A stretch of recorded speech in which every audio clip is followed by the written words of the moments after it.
topics and opinions expressed on the following show are solely those of the hosts and their guests and not those of W4WN Radio, its employees, or affiliates. We make no recommendations or endorsements for radio show programs, services, or products mentioned on air or on our web. No liability, explicit or implied, shall be extended to W4WN Radio, its employees, or affiliates. Any questions or comments should be directed to those show hosts. Thank you for choosing W4WN Radio. This is Beyond Confidence with your host, Divya Parekh. Do you want to live a more fulfilling life? Do you want to live your legacy and achieve your personal, professional, and financial goals? Well, coming up on Divya Parekh's Beyond Confidence, you will hear real stories of leaders, entrepreneurs, and achievers who have stepped into discomfort, shattered their status quo, and are living the life they want.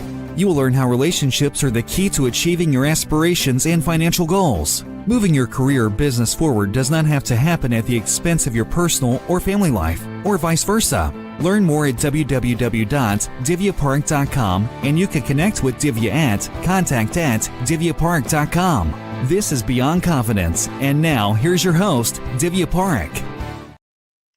Good morning, listeners. So excited to be here with y'all. And it's Tuesday morning, yes. And we are going to be talking sports today, like with our guests. So let's bring in our guest today. Hey, good morning, Divya. Good morning, Lou. So Lou, share with my audience if you know of any moment or any person who left a very positive mark on you. Oh, wow. Wow.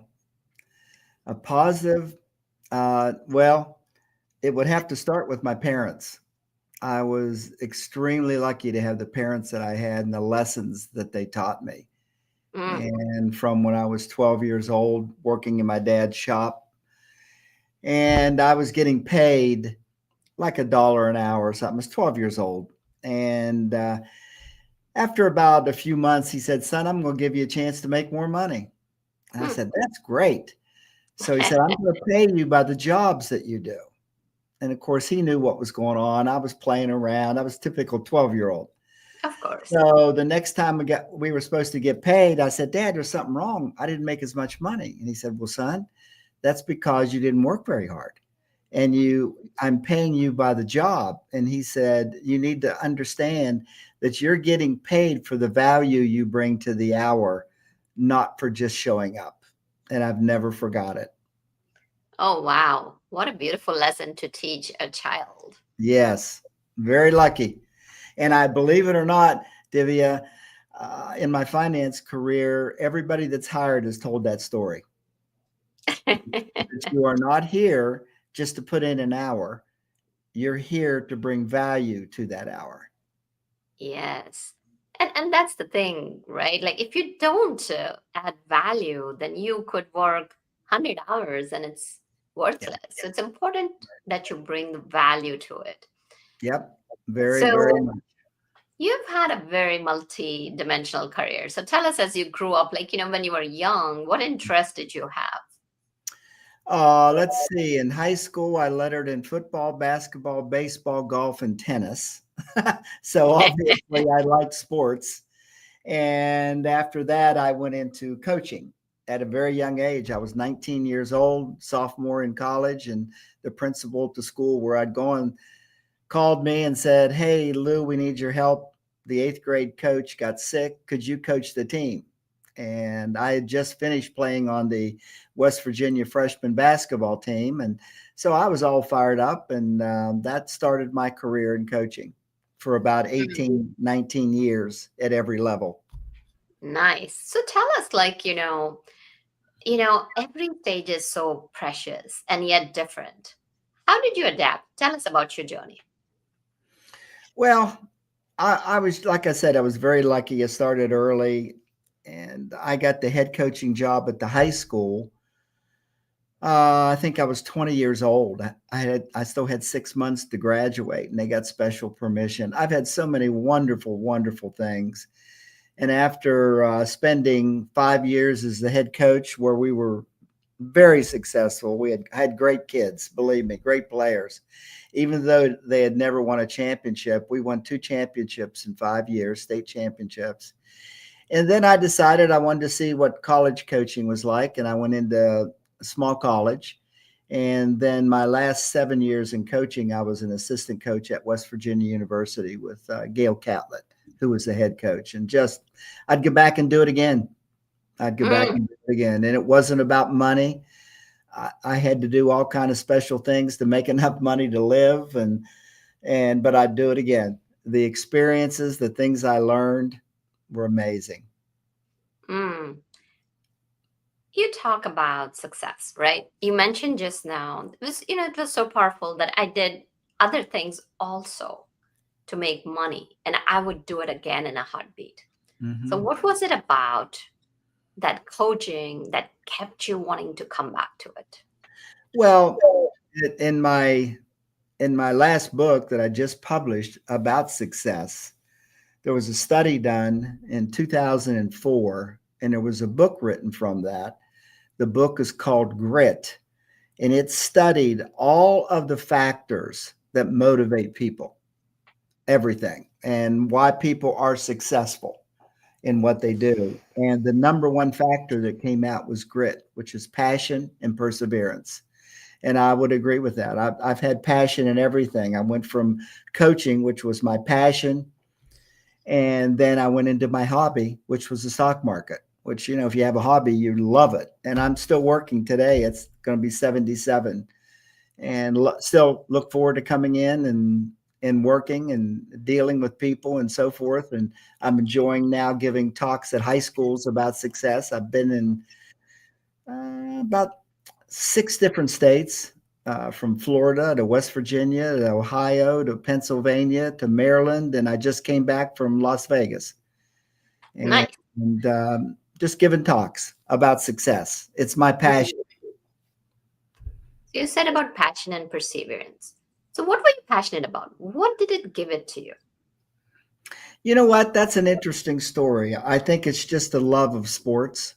When I first started, obviously I played a lot of sports and all the things that it taught me. And I look back on what sports, and I just think it's one of the best things you can do with kids is get them into sports. And I'm not saying for them to be a pro player or anything like that. I'm just saying what you learn in sports, and it was just so easy. I loved, and how do I say this? I'm very competitive.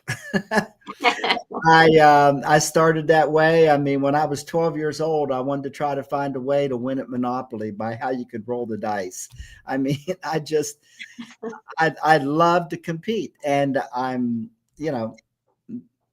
very, very unusual, not to a point of doing something wrong. I've told people there's no honor in winning if you don't win fairly. And it really upsets me on some of the things that I see out there today where money is, well, they call it the root of all evil. And I see it everywhere in sports today. It's all about winning at all cost. And my last book talks about that, where it's success is more than winning.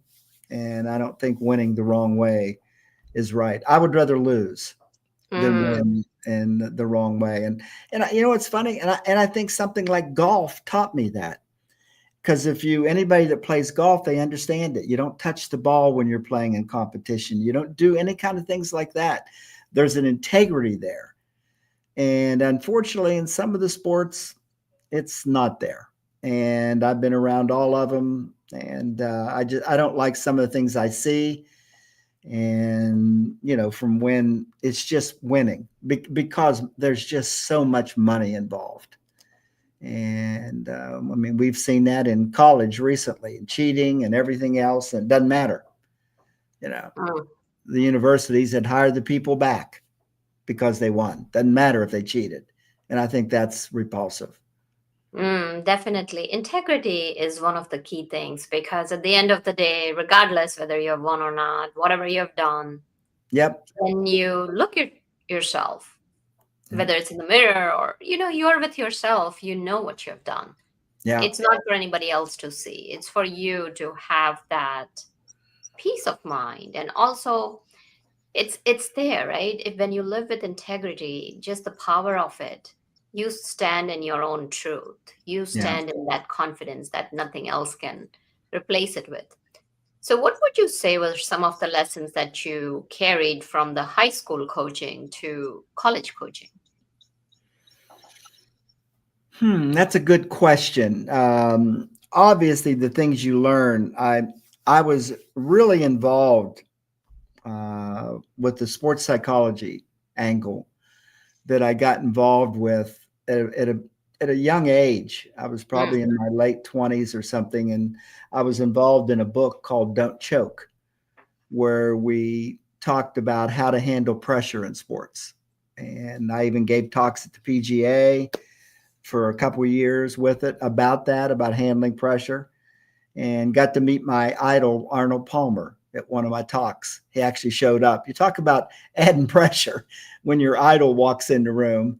And believe it or not, we talked for an hour afterwards. And he told me, he said, Lou, you're right on. He said, you know, he said, you can do more and achieve more between how you handle the 6 inches between your ears, the mental side of the game.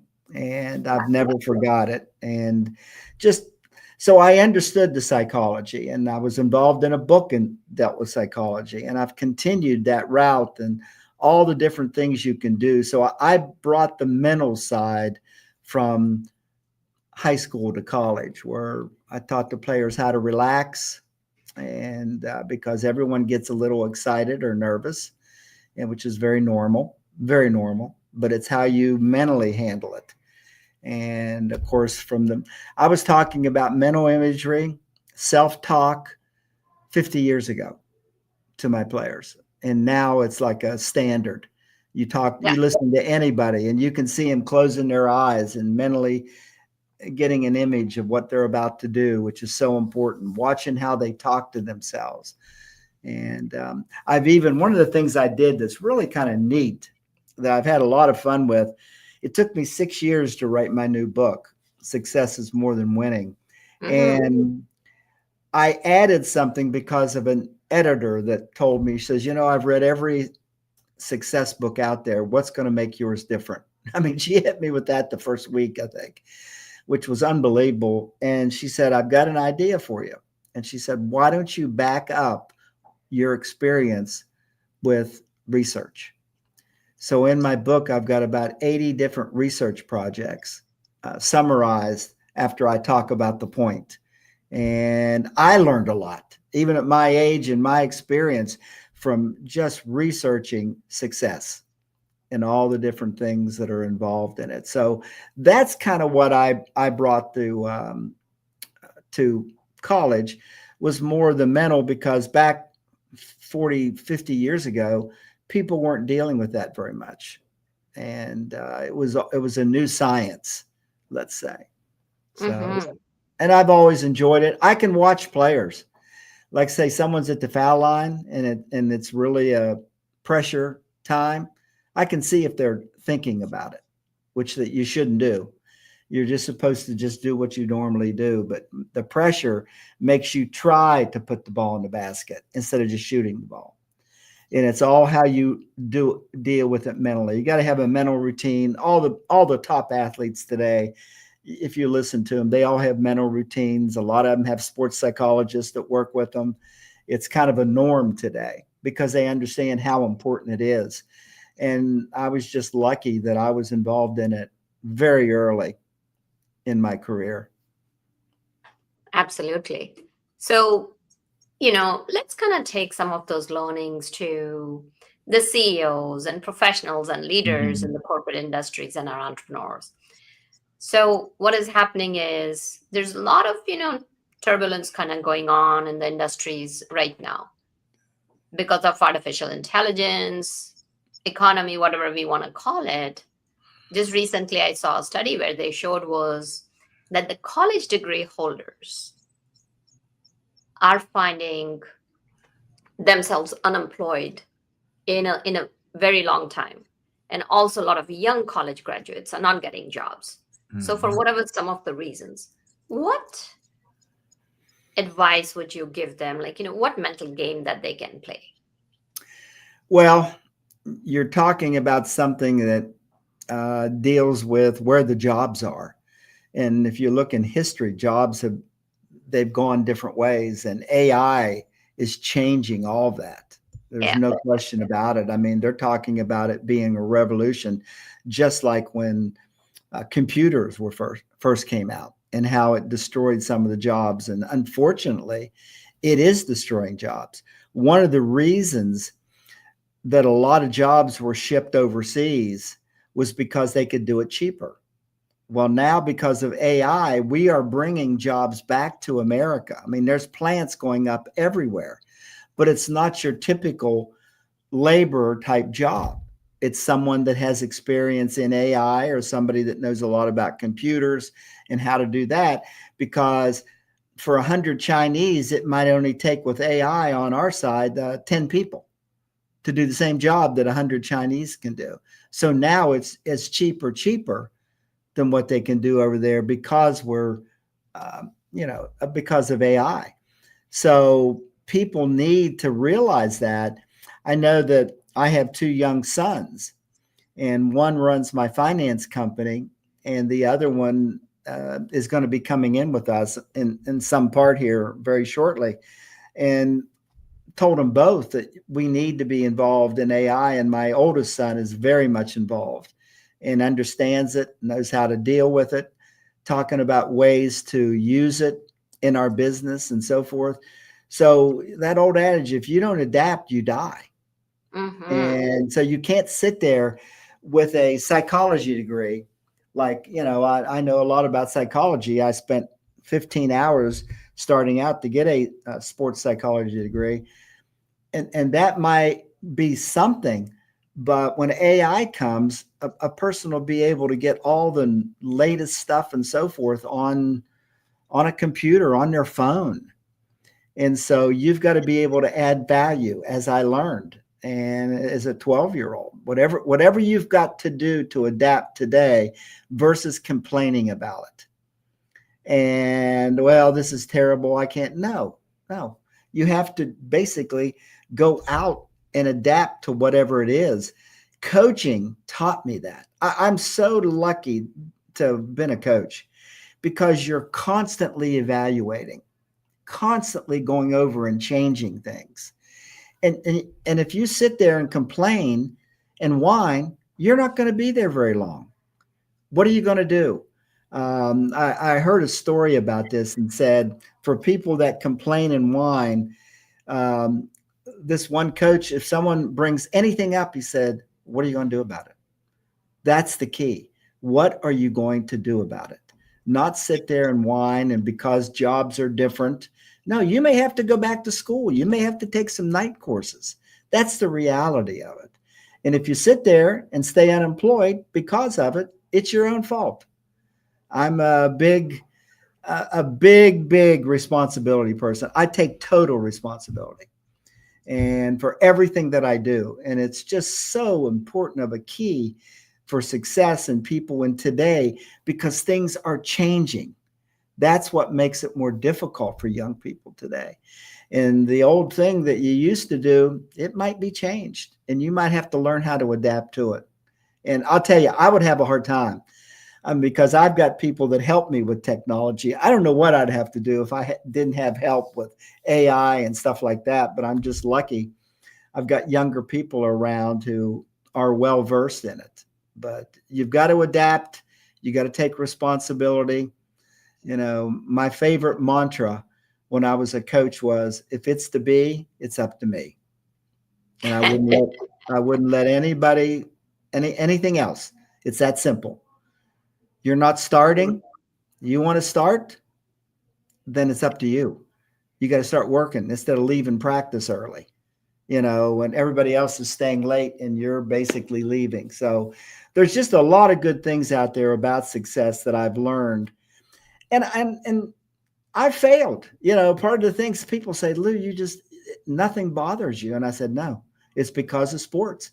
I learned how to lose and learn from it and move on.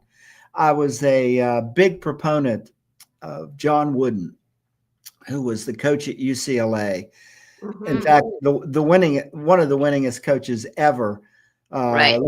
Yeah. Listen to this statistic. He won 7 NCAA championships in a row. And we're lucky if we get one team to win 1 in a row, today. He won 7 and he won 10 in 12 years. I visited his practices when I was young, 20 years old. I remember it just like yesterday. He taught me the 4 mindsets that are very, very important in life. And I've used them for 50 years. And they've taught me just so many things. Sports can do that. And that's the most wonderful thing. Any parent out there, and I'm not saying, that I expect them to be a star, but get them involved where they fail. And and you watch them and you teach them how to fail. There's nothing wrong with failure. And if you learn from it. That's the key. And I like what you said. You said that if it's to be, it's up to me. Mm-hmm. And so when you're taking that ownership, and so then everything, right, whether it's failure or success, they're yours to own. Yeah. Versus so many people will blame it on other people. Oh yeah, those the escape people. The team was better. We lost the ball game, and I remember it vividly because there was a really close call at the end of the game, and of course the players coming down, all complaining about the official. Everybody, just typical. And I said, "Excuse me." I said, "Yes, the call may have cost us." I said, "May have cost us." But I said, if we would have played better, it wouldn't have been close. And so it wouldn't have been up to this person to make a mistake if they did. Just remember that. That's our fault. We let this team too close where that somebody could separate it or make the difference that had nothing to do with the game. And I'm just, I'm just such a believer in all those kinds of things. We need to be better. Of course, I again, John Wooden was my idol and everything from his definition of success, which I've used. I've never talked about winning ever. And his definition basically was, do your best, because he said, that's all you can do. If you've done your best, that's all you can do. And if you don't win the ultimate, what you want, then you have to work on things. And that's what losing teaches you. It just teaches you and it gives you an opportunity to get better. Yep. So you mentioned about John Wooden's 4 mindsets. Mm-hmm. Can you share that with us? Yeah. The first one, which sounded very easy. I thought it was, and it took me years to develop it. And that is always staying in the present. Anybody that I'm around, I do not let them go to the past or go to the future. And we stay in the present at all times, because that's the only way you can get better. You don't get better by whining about the past or worrying about the past. The past is the past. There's nothing you can do about it.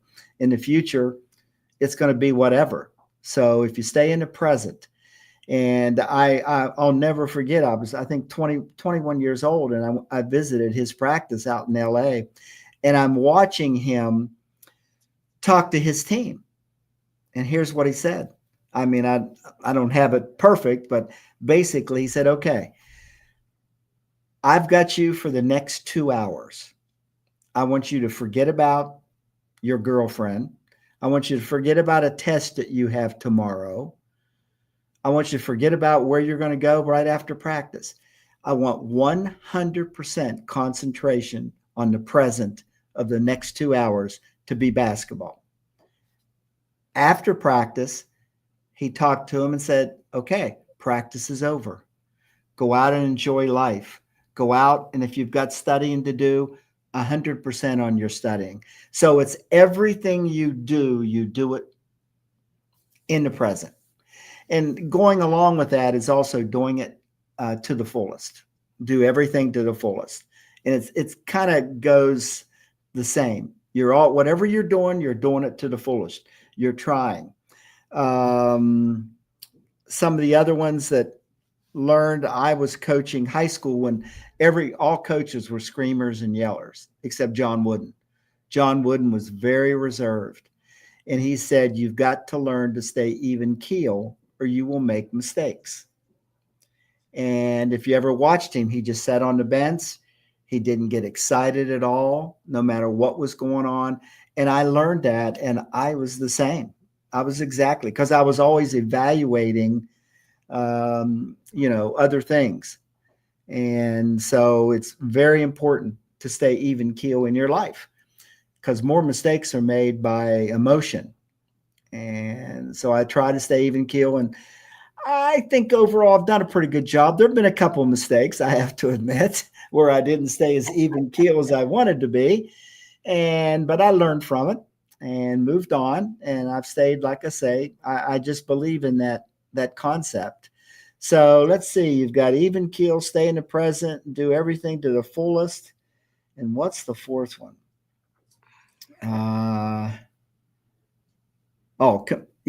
Compete against yourself. Very, Yeah. very important. That's I so never worry. powerful. Yes. Oh, very difficult. I never worry about anybody but me. And I try to press myself. I mean, I'll tell you, when I was coaching high school, the reason we won a couple state championships because of, besides having good players, which I can tell you have to have, we played better and bigger schools than us and took the chance of losing to learn to be ready to win. In fact, one of the schools we played in a game at the WVU Coliseum before a West Virginia game. And our school, we only had a couple hundred kids, and the school we played had 2,500, and we beat them. But we lost a couple games that year against very good competition, but we won the first state championship in school's history because we weren't afraid to fail. We weren't afraid to take the risk. What is it? I love the statement. By the way, I didn't come up with this, but I love it. The three enemies to success are fear, risk, and failure. And your success will be how you handle those three: fear, risk, and failure. Because all three of them, if you don't handle them right, they will cause you not to be as successful. And I've never been afraid to take risks at all. I have no fear because I don't care if I fail. And then the last failure, I've learned that it's a great opportunity to learn. So I've just had so many great experiences. You know what I told someone the other day? You'll laugh at this. I said I had wonderful parents. I had wonderful teachers. I had great coaches and mentors. I said, I'm not so sure I haven't done as well as I should have with all the great influences that I've had. And I've been around a lot of success. And I'm starting to look at it that I should have done a lot more, I think. And I've just had so many good things happen.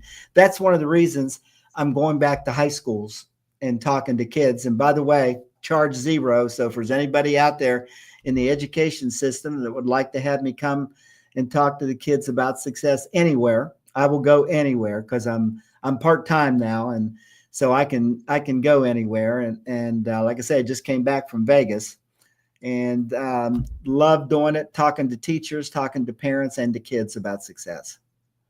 Absolutely. And I'm sure, if any of our listeners are interested, they'll reach out to you. Yeah. So tell us about your books Oh and my. where can people find you? I've had so much fun. This was my first book. It's called Don't Choke. And that's where where it was about handling pressure in sports. Mm-hmm. I was probably in my 30s when I did that, co-authored that with Mike Scott, and went around all over the United States giving talks at camps and feature speakers about pressure and what it causes. I mean, when we look at pressure, it's amazing. And stress causes 70% of our illnesses. So we need to learn how to handle it. And I learned the greatest lesson when I was like 21 years old. I have my master's in speech and communication. And the doctor that was there was the one I wrote the book with. And he was teaching people how to relax. And I learned how to relax at 21 years old, 22. And it's one of the best skills I've ever learned. And because we all deal with stress, we all have to handle it. And I was very lucky to be involved in that. And then this book that just came out a few months ago. Success is More Than Winning.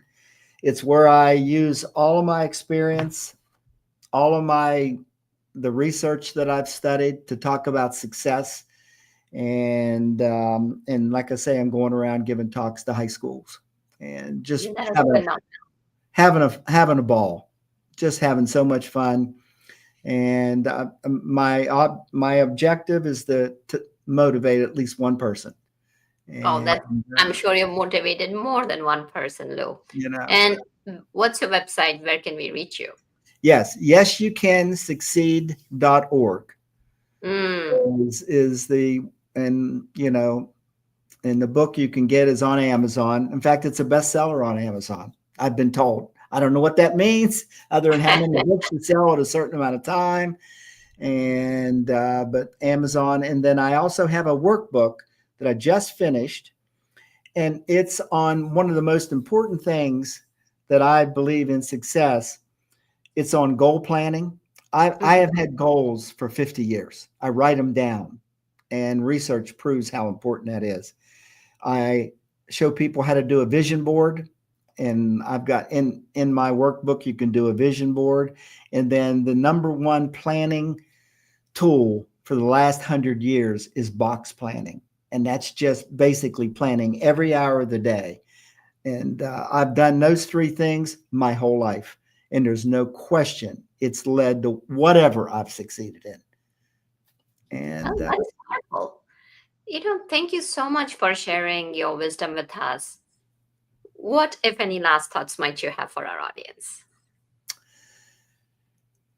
The thing that I would say, because of knowing how a lot of people are, is take risks. Don't be afraid to fail. And remember, if it's to be, it's up to you. Absolutely. Well, thank you so much, Lou, for joining us. It Sure. was a pleasure talking to you. Same here. Thank you very much for the opportunity. Absolutely. Thank you, wonderful audience, for being part of the show. Please reach out to us. Let us know how we can support you and serve you so that you can live the life you deserve. And thank you, Juan, a tech visit, for making the show technically possible.